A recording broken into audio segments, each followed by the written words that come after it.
If you're planning to take the IELTS exam anytime in the next 8 months and you want to score a band 7 or higher, you need to see this video. We're going to look at the new IELTS Speaking cue cards. I'll tell you which 5 topics I think are the most difficult. I'll explain why they're so difficult, and I'll give you advanced vocabulary to answer each of those difficult 5 topics. Okay, so let's get started. So let's jump in with the first topic. Now, this is a difficult topic because you have to consider the personal perspective of the examiner when you're choosing your answer. So remember, when you're taking the IELTS exam, the examiners are people. Yes, it's scary and they seem very strict, but they are people with emotions.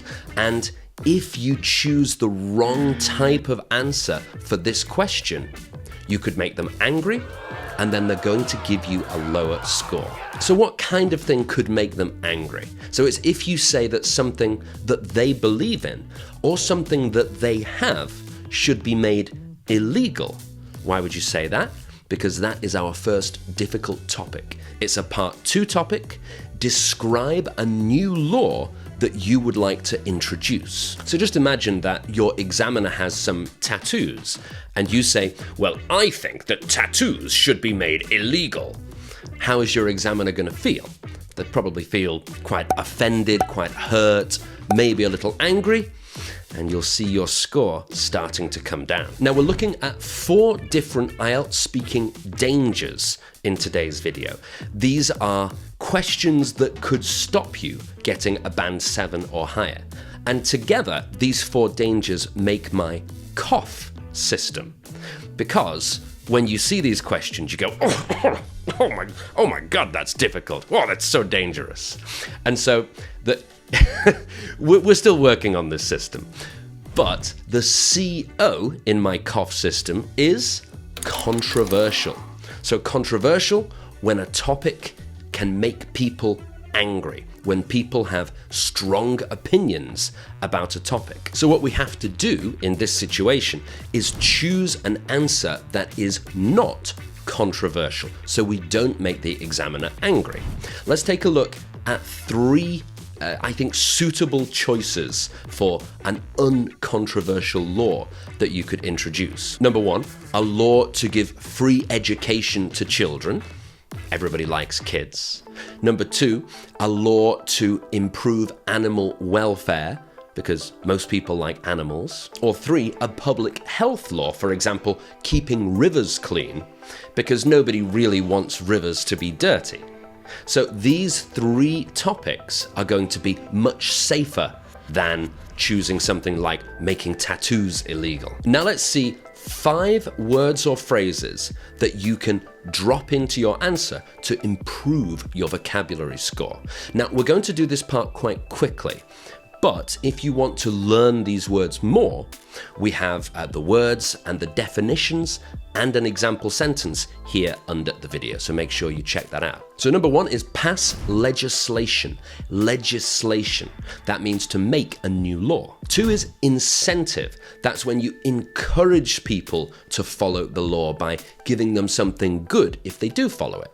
And 3 is enforcement. That means being strict and making sure that people follow the law. 4 is public awareness. That's how much people know about this law or about this problem. And 5 is pilot program. That's when you try the law in just a small area to see if it works. Next, let's move to the U in our cough system. So these are topics that don't come up in normal everyday conversation. So we don't have good vocabulary prepared for them. What does the U stand for? Unusual. These are unusual topics. So this unusual topic is from part 1, and it is outer space and stars. Now we'll look at the 4 questions in a second, but the good news is that we've already made a video teaching you how to get a very high answer when you're answering about outer space and stars. And you can see the link up here, or you can get the link under the video. Then let's take a look at the 4 questions. Have you ever learnt about outer space and stars?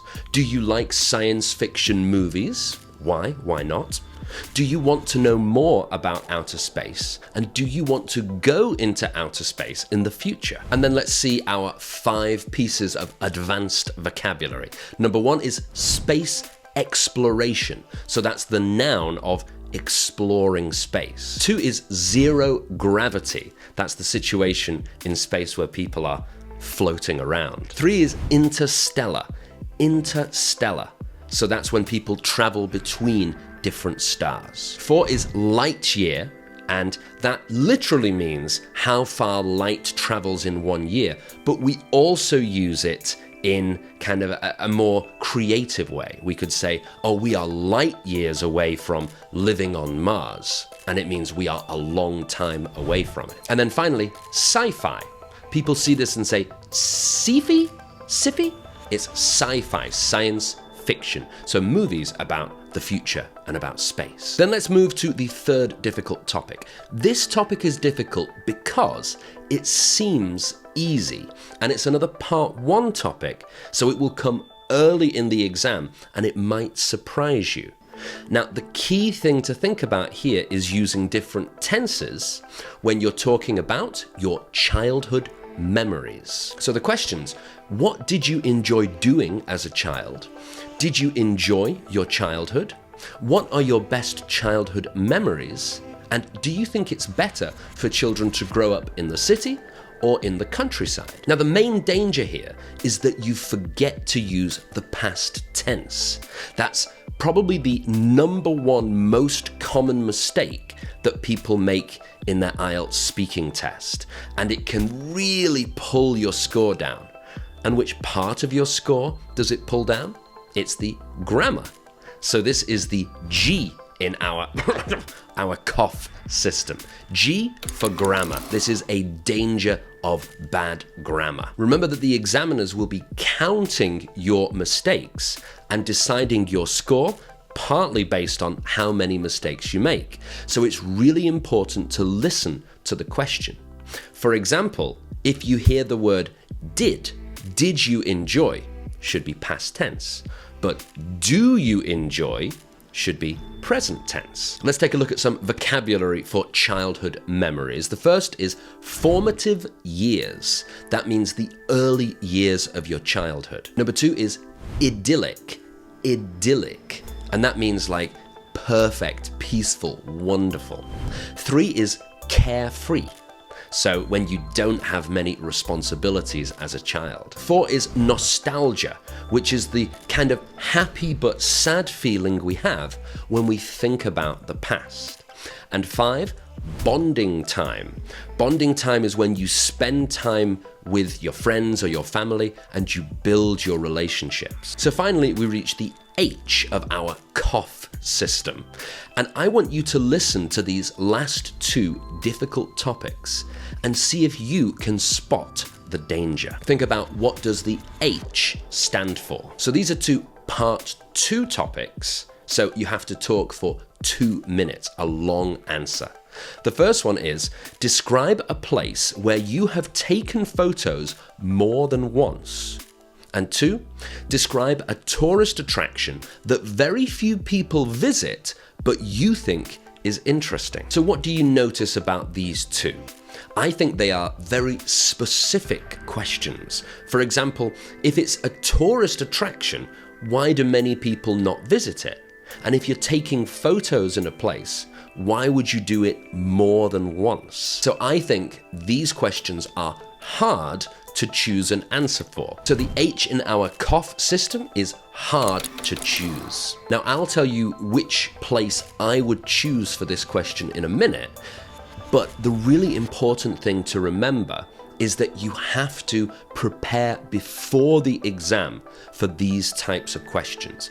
The worst mistake that you could make would be to arrive in the exam and look at this question for the first time, because you only have 1 minute to think about your answer. You should use that 1 minute to decide on the vocabulary you're using, to remember the details you want to talk about. And before the exam, weeks before the exam, you should be thinking, what is my answer about? So that's my biggest tip for today. Make sure you think about the content of your answers before the exam. And if you are preparing, we have an article just here under the video with all of those IELTS speaking questions from part 1, part 2, and part 3. It's available for free. It's on our website. The link is under here. So the place where I would talk about for a tourist attraction that many people don't visit or few people visit would be Lake Bled in Slovenia, which is an amazing place. It's beautiful, but it's not as popular as, say, places in Italy like Rome or Venice or Paris in France. So we could say, relatively speaking, not that many people visit it. And the good news is, it's also a place where you could go and take photos. It's very beautiful. So we could actually learn 5 pieces of vocabulary that cover both of these difficult answers. And let's do that now. The first one is hidden gem. That means a place that is beautiful and amazing, but lots of people don't know about it. And 2 is off the beaten track. And that also means a place that not many people visit. 3 is serenity. That's the noun of the adjective serene, serenity. And it means when something is extremely calm and peaceful. 4 is picturesque. Picturesque. So that means something that's beautiful, it's like a wonderful landscape and would be great to take photos. And then 5 is breathtaking, which literally means when you see it, you feel like, oh my God, it's so beautiful. So those are the 5 most difficult questions right now in the IELTS speaking exam. Remember, you can spot your own difficult questions using the COF system. Is the question controversial? Is it an unusual topic? Does it have difficult grammar? And is it hard to choose an answer for? And remember, getting started early with your practice is really, really important. And one step you can take to start your preparation is to check out our video about outer space and stars, where I explain exactly how you can score band 9 with perfect English pronunciation. So make sure you check that video out. I'm Francis from Last Minute English. Thank you for watching. I'll see you next time.